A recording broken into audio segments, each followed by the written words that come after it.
right, so we're gonna go ahead and pull these lifter cups out here. We've already done the other side. We got this cool little tool. We're gonna show you how it works to pull them out, especially when the motor's a little bit older and they're carboned up a little bit. So we're gonna pop these cups out, or these trays, not cups. Pop these lifters out. We've already got our other ones, they've been soaking. We're gonna put them back in. We're gonna clean up one of these cylinder walls just a little bit. It's got a little bit of debris on it. We're gonna get it cleaned up, get the surface prepped off, put our knock sensors in, put our valley cover, and just start putting this all back together. And we'll show you all the steps in the book that you can use to do it yourself.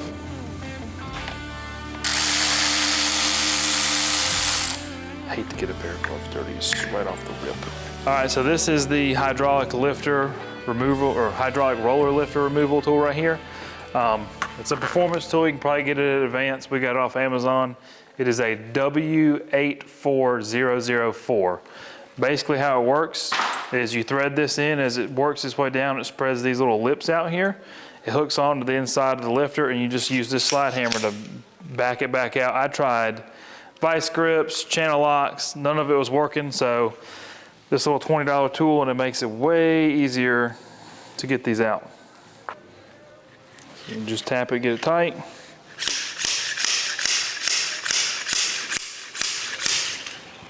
And out they come, and you can see right here all that carbon buildup from never stretching it out or never giving it an oil change every 3,000 miles like you're supposed to, just builds up that little bit of carbon. So these lifters are gonna go somewhere else, and we'll put our new ones in.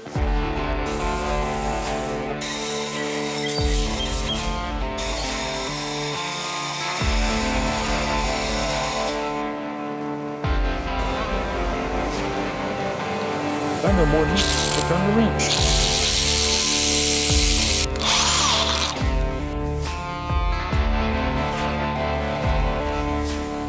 All right, so we're about to pull the camshaft. There's a couple things you want to do before you pull the camshaft.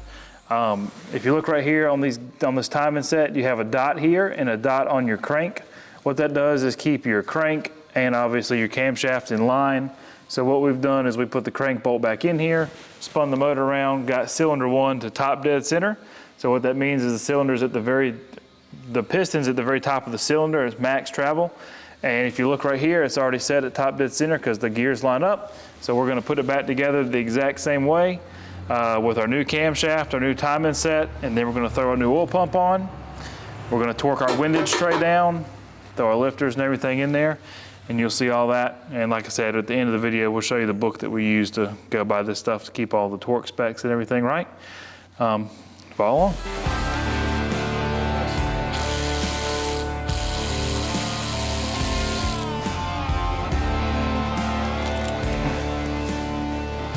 All right, so the reason you're gonna wanna change these things when you go into a motor this far is over time, this chain stretches out just like your dirt bike or your bicycle or your motorcycle chain.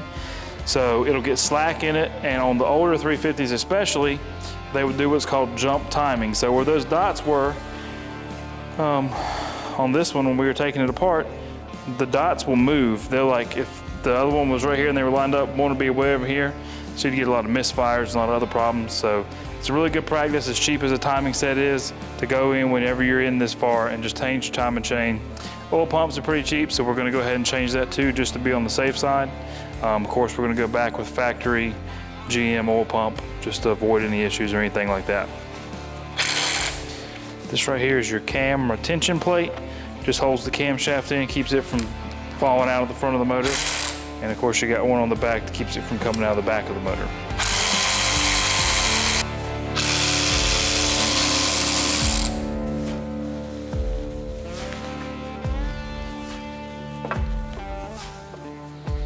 You just want to be really careful when you do this that you don't upset any of these cam bearings or knock them out of place when you're pulling them out. And of course, it's kind of difficult because each one of these things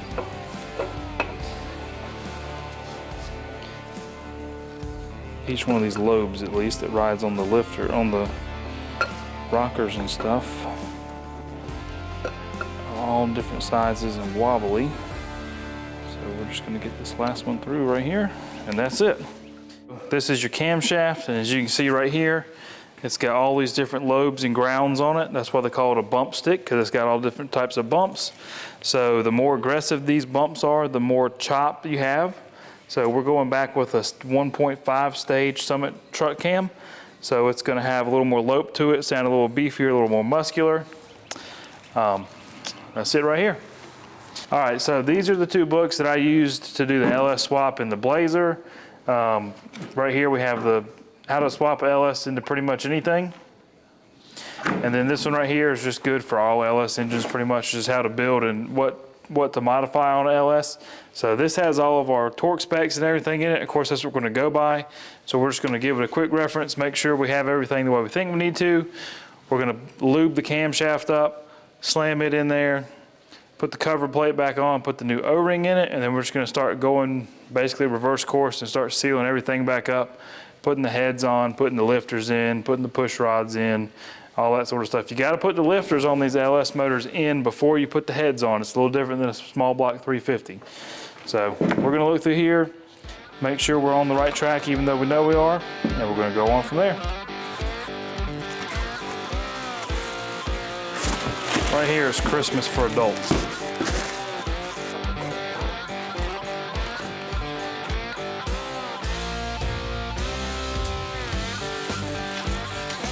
Horsepower, made on dirt floors since horsepower was invented.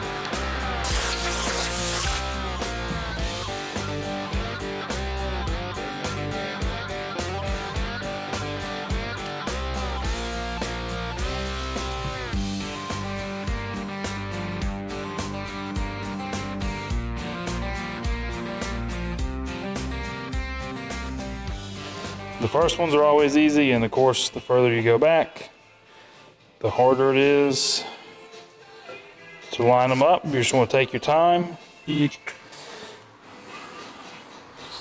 sliding them back in there, and just keep being very careful not to upset the cam bearings. Really? And then when you get to, see how slick that stuff is? It wanted to slide right in there. So now that we're to that point right there, we're gonna glove our hand so our screwdriver's not gross forever. And then so we can get leverage to pick the back of that cam, knock it the rest of the way there.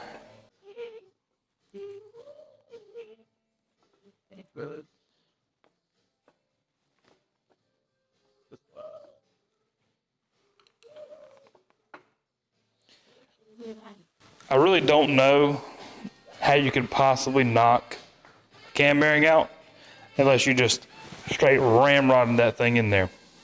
But we're in there, we're spinning nice and free. From what I read on this particular Summit Racing 1.5 stage truck cam, one guy reported on the dyno that he was like 320 to like 350 range horsepower wise. Obviously it's going to a CJ, it weighs like nothing. So that'll be super, super stout. Way better than those junky AMC motors they used to put in there.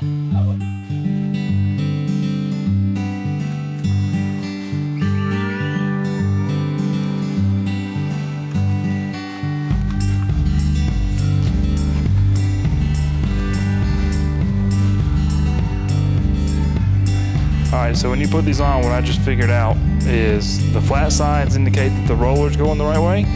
Obviously, you want the roller sitting flush on the camshaft.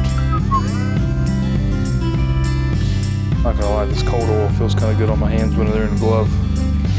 They're not getting all gross.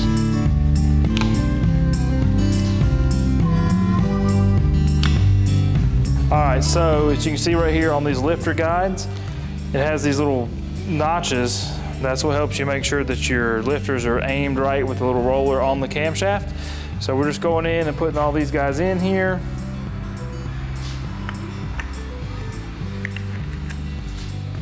That gets everything centered up and keeps them straight. That's why they're called lifter guides. I called them lifter cups, but whatever. All they do is just go in here and keep our lifters riding where we want them to, which is right there.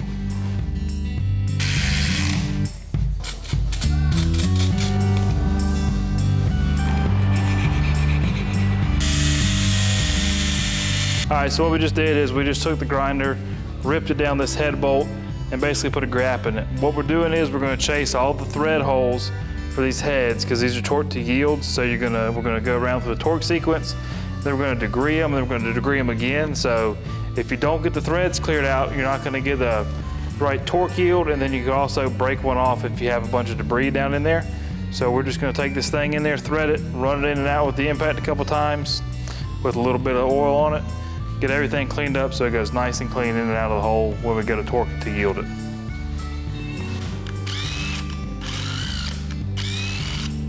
See, as you can see, we're getting all that debris off. We're gonna come back, blast these holes all out one more time, and put it back together.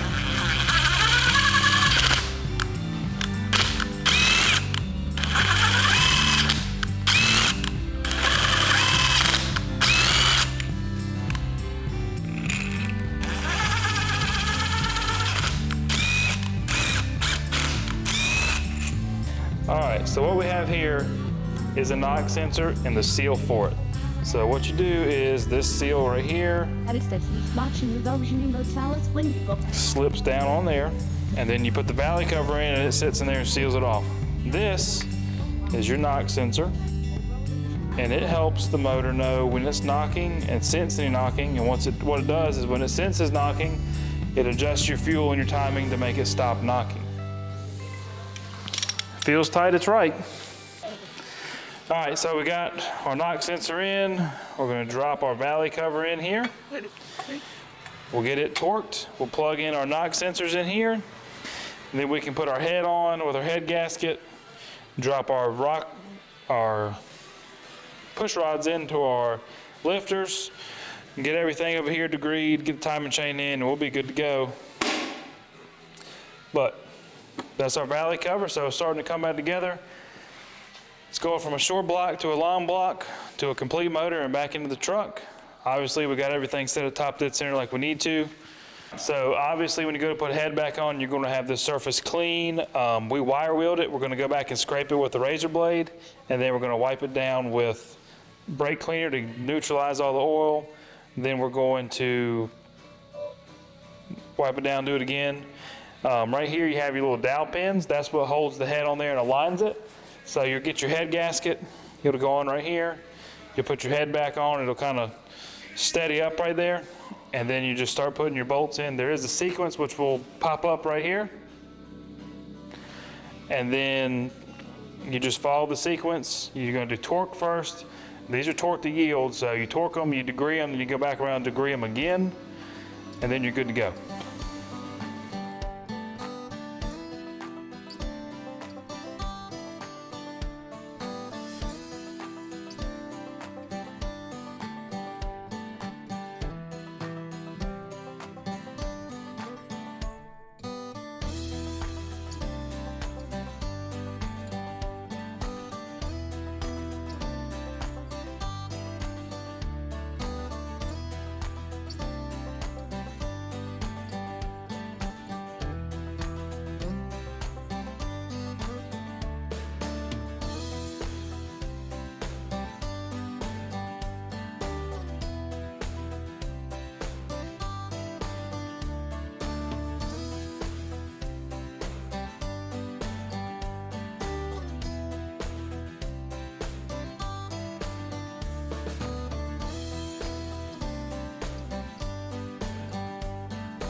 Most importantly, made in the USA.